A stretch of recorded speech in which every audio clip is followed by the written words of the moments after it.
Good night, my little gumdrop. Hope you're enjoying all the peace and quiet in our new home as much as we are.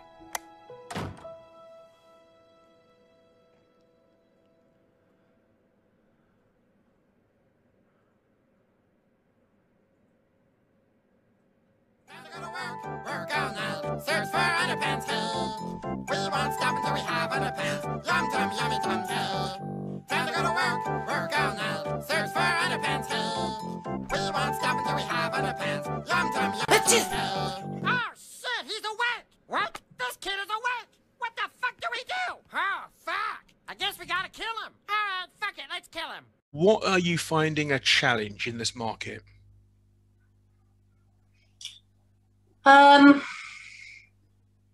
In coaching or in anything? For me, I'm still too much in the business. I'm still doing a lot of the delivery, and I want to start to, and even I have started doing that actually. Farm out my work to some of my associates more. I need to do that more and then do more networking. That was one of the reasons that I wanted to kind of join you guys, and I want to sort of spread myself and start to do some business development more. I've got a business development girl, but for me it's always that challenge of, do I constantly take on work and never say no because I love it, I love what I do, or do I actually spend some time with that business development to grow my business because I've got an exit strategy, so I've got to pull my finger out. So my question then is that, so, you know, coaches are like psychotherapists are like all sorts of services that require rapport. And are you confident that the people you would apply can have the same, because you're obviously a straight talking woman and people must like that about you? What would happen when they're dealing with someone other than you? Everybody in my team, obviously we have different personalities, of course we do. But everybody in my team is a very similar type of individual. We're quite upbeat, we're very positive, all of those types of things. So whether they deal with me or whether they deal with maybe Graham or Maria or whoever it is that, you know, they're going to speak to from my team, or Adrian, we're all very similar types of people, and we all sort of, you know, have a very similar vision, if you like. So yeah, absolutely. And then finally, just one or two, no, let's say, can you give us 3 things that a business owner or a coach watching this can take away and use? I think as a coach, understand the possibilities of this space.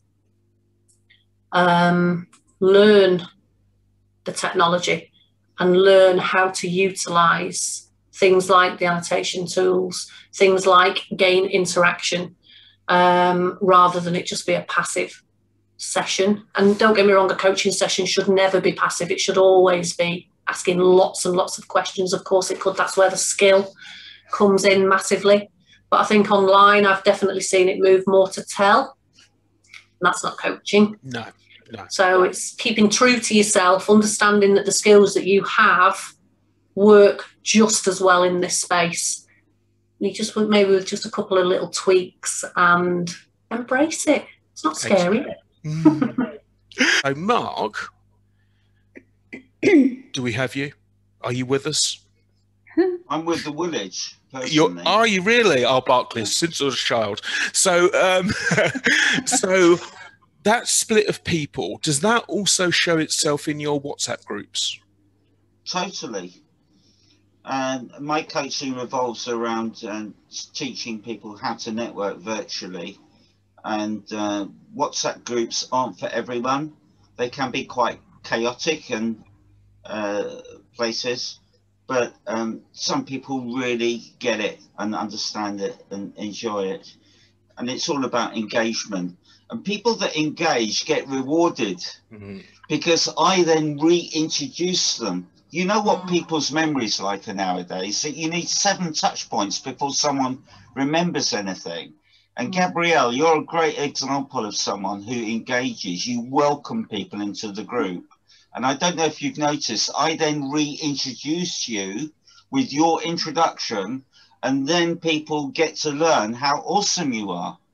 And that's great, because it is repetition, isn't it? So it's repetition. Yeah, absolutely. And yeah, Just to go back to what you were saying, Jonathan, I was just thinking about this. I think the key here is, and this is what I'm helping business owners with at the moment, everybody needs to work on their own blocks first before they can do what before they can be good in business. So going back to when I was talking about dealing with that machine, because you are the machine running your business.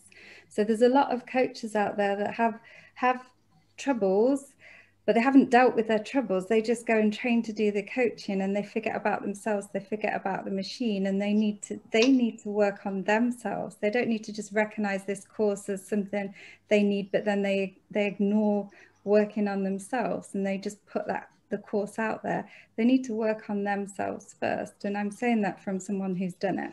So I've been there. I've had PTSD. I've had depression. I've gone through redundancy, divorce, a lot of things, and I've worked on myself first before I've gone out there into the world and to do what I do. But also I think that makes it more effective because I'm more able to have empathy and understand what the other person's feeling and going through, because I've been there and I've experienced it. So rather than your other statement, rather than somebody that's studied coaching but never been through anything, I think that's quite tough, because actually putting yourself in somebody else's shoes when you haven't been through anything, which is a bit, well, I don't know if it's unfortunate or not, but I see the things I've been through as a blessing now. And yeah, same here. I absolutely see it as a blessing, because I wouldn't be doing what I'm doing if I hadn't, because it's brought me to do what I do. Because I've been through what I've been through. I don't think I would have gone down this path. So I'm really grateful for everything I've been through. And then this discovery of how to get over it and find a very, very effective method after a lot of years of struggling. And then I did the work on myself, and I had people help me, and I continue to, because I think it's continuous. And I think that's one of the main things. It's working on your own blocks. So not just picking up courses that you recognize as something other people might need, but you haven't worked on yourself. So Victoria, how does that manifest with the people you deal with? Because you don't have to reveal your struggle, but if you want to, then it might give some information. Oh, absolutely. Well, first of all, everything that Gabrielle's just said, I really agree with, because when I decided that I wanted to have my own business, the driver behind that was actually the fact that I had 3 children that I was raising on as a single parent. So it was a choice of taking a really well-paid 6-figure job in London, or trying something for myself that would mean I could be at home with my kids more and they would have a mother. And so I decided for the latter option.